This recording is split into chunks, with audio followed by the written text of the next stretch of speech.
Alright, so I got my spacer done. That's good. Now I just got to tighten everything up. Right now the chain is super duper loose just because the motor is super slack. Once I tighten everything down, it should be pretty snug. I got my radiator, gonna put that in, and we're gonna be making some progress today. Okay, been working. Got the two BMSs hooked up, and you have to be very, very careful not to let this guy touch any of the posts like I did there, because it makes a big spark and then you think you broke the BMS. Luckily, the BMS came back to life after a number of minutes of me trying to hook up to it, and it seemed like it was working. So this BMS right here is going to the bottom battery. The BMS underneath it is going to the top battery. And what I'm going to do is I'm going to put a piece of board on top of here and have that BMS on top, because I didn't like it on the side. I had it on the side, and it just, there's not a lot of room in this little buggy. I mean, this buggy is made for 10-year-old kids, and so it's a little bit small for me. So what I'm going to do is I'm going to get that sized for the top of the battery pack, and up in the front I will cut out a section for the safety switch, and we'll make that happen. Alright, so I've got the BMS all hooked up, and one thing I wanted to show you, if I can get to it. So when I first hooked it up, the top two cells were blinking low voltage, and that was because I did not have the main positive coming off the BMS going to the main, I did not have the B minus on the BMS going off to the battery. So when you don't have the B minus of the BMS hooked up, it gives you false readings on the top two cells. And another one I had loaded up earlier, one of my other cells was at 0 volts, or at like 0.6 volts or something like that, and then the cell next to it was at 4 volts. And so I was like, oh man, I thought I checked all these wires. Something was wrong. I must have swapped them. Well, no, it was just one of my little wires had fallen off because I did a poor solder job. And when it popped off, it doubled the cell voltage of one and made the other one, or almost doubled it, and the other one went down to like 0.6 volts or something like that. So if you see that, that's what's happening. Alright, and once you're into the BMS, you want to go to parameter settings. And the settings on these are way too high to begin with. 4.25, way too high. I do 4.05.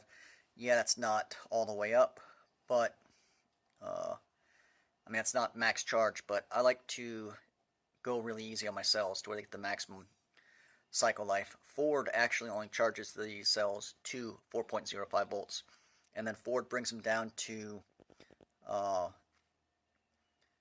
let's just say 3.2, 3.2, 3.3 discharge current. My BMS is even hooked up through that stuff. Nominal capacity is 25, and I do a static balance, and we'll do it 3.8, and then back, submit, and it writes the parameters. So now, there, that's that. What else? Parameter view, just to go and make sure that the parameters are what you wanted. You can't modify anything on parameter view page, but you can just check and make sure they're right. So yeah, 4.05, 4 volts, 2 seconds, 3.2, 3.3, pack voltage, pack over voltage 89. Yeah, that's right. So that just takes the number of cells times your 4.05 volts.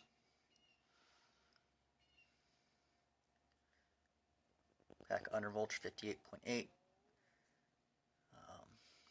Yeah, that's right. I believe. I'll have to go back and do the math on that stuff in a minute. But everything else looks fine.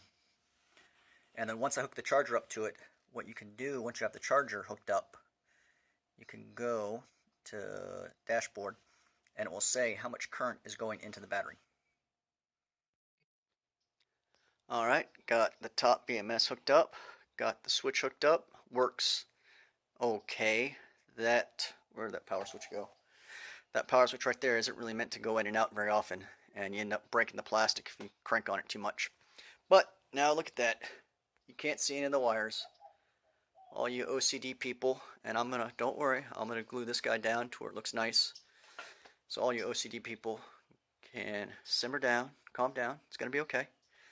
All right. So we can go over here, do the parameter settings again, because I haven't set this one up. Might have hit the wrong button there. Let's see here.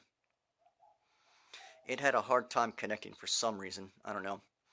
I did just find whatever Bluetooth modules I had laying around. Yeah, that's the wrong one. Parameter settings. There we go. All right. 4.05. 4. Go 3.2. 3.3. Nominal capacity. 25. Cycle capacity. I don't know. Let's say 20. Charge balance. Static balance at 3.8.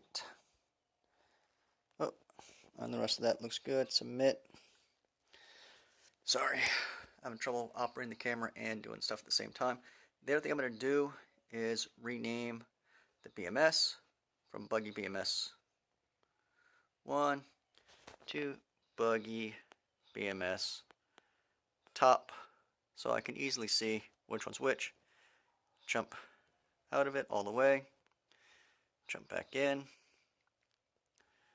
Buggy BMS 2, Buggy BMS Top. Let's go to Buggy BMS 2 now. And we can rename that one to Buggy BMS Bottom.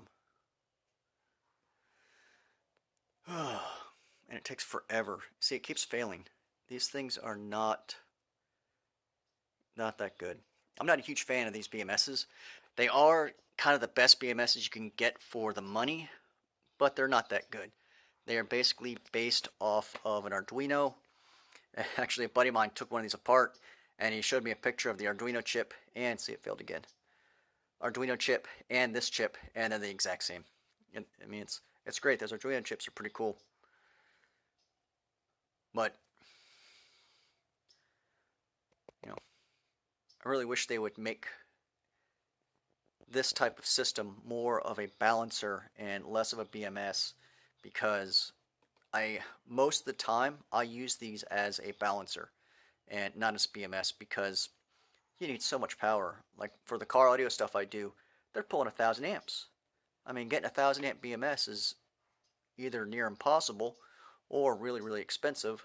And I just use these as a way to monitor the battery and balance, and that's it. So still trying. Me. Okay, I'm back, and turns out 50th time is the charm. I was trying on both of my phones, and they were both having issues, and then finally this one logged in. Okay. Boop, boop, boop, boop. Jump out. Let's see if it'll jump back in. Buggy BMS. Oh, look at that. It didn't change the, I may have to restart the program too, come to think of it. Sometimes it gets hung up on a name. Let me do that. Let me just jump out. Kill the program 100%. Top. Nope, didn't change.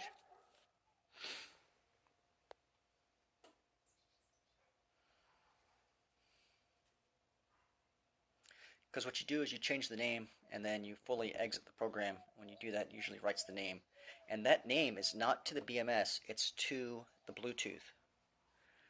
Because if you switch the Bluetooths, the name will change, or the name will follow the Bluetooth. Alright, I'm going to stop recording and then we'll start recording once I connect back in. Okay, so I'm back in, finally. And it looks like it just disconnected.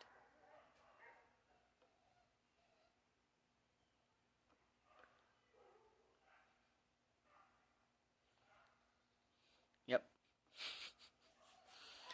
Oh my gosh. Alright, I'm not going to start recording next time. I'm just going to do what I need to do. Alright, so I checked, double checked, triple checked, and I probably still got it wrong. But this is what I did. I've got the positive coming in there, and then I jump it from that wire, from that lug to that lug, and the negative coming in the bottom one, and it jumps there. Oh, and this one's loose. Look at that. See? Told you I was a knucklehead. Let's see if this one's loose. Nope, this one's not loose. So let me fix that and get back to you. Alright, so there's my charger. It is for server power supplies at 48 volts, stepped up to, there it is, and so I'm going to touch it to here, 85 volts. And so that plugs into that plug, and then it should start charging the batteries. So what I'm going to do is I'm going to get my other phone hooked up to the BMS, plug it in, and hope to God I did not screw anything up. Alright, let's see if I can get you the screen. It's charging at 0, or it says its current is 0 amps right now, 50% charged, 78 volts. I don't know if you can see any of that. Let me turn the brightness all the way down, see if that helps. There we go. It's at 70, let's say 78.3 volts, half charge. Okay, so I haven't done this yet. This is the first time. Oh my gosh. A little nervous with my habit of screwing things up. Or forgetting to do, just a simple mistake. I always make just a stupid mistake. Okay, so there's the key.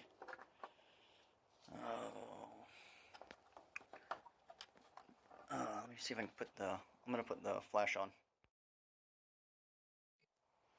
Okay, 9.4 amps is charging. And so let's go look at the cells.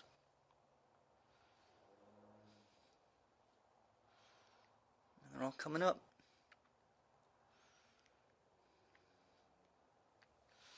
And everything is pretty much balanced perfectly. That's pretty impressive. As you can see, it's cooked up, it's connected. Get it away from the light. But yeah, everything's doing what it's supposed to do. That's cool at 9 amps. So what I'm going to do now, I was going to change the stop charge to 3.8 volts. Because what am I at? Yeah, 3.7 volts. Just to see if it works. But if I do that, it's going to dump all the current. So I must be going like 20 amps right now. Let me get my amp clamp and see what's going on. So right now I'm clamped on to the two positives, and it's charging at 18 amps. So that's kind of faster than I thought it was going to be. Let me see if anything's getting warm. Oh, that's fine.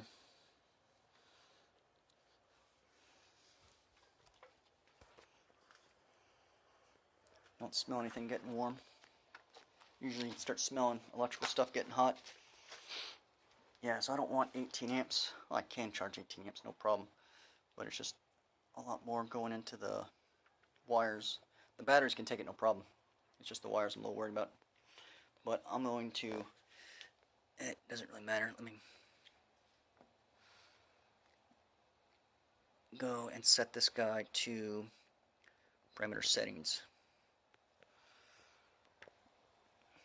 And so I'm going to change it from 4.05. Oh, I can only go to 4. Ugh. Okay. 3.9. So what's going to happen? This one's going to stop.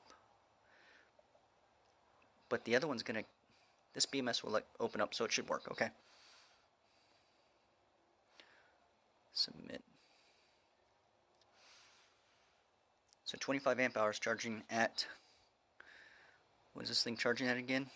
10 amps basically. 10 amps. So that'll take We should be at 3.8 by now. 3.79, yeah, 3.8. Okay, it's coming up quick. So I just keep an eye on it, watch it charge up.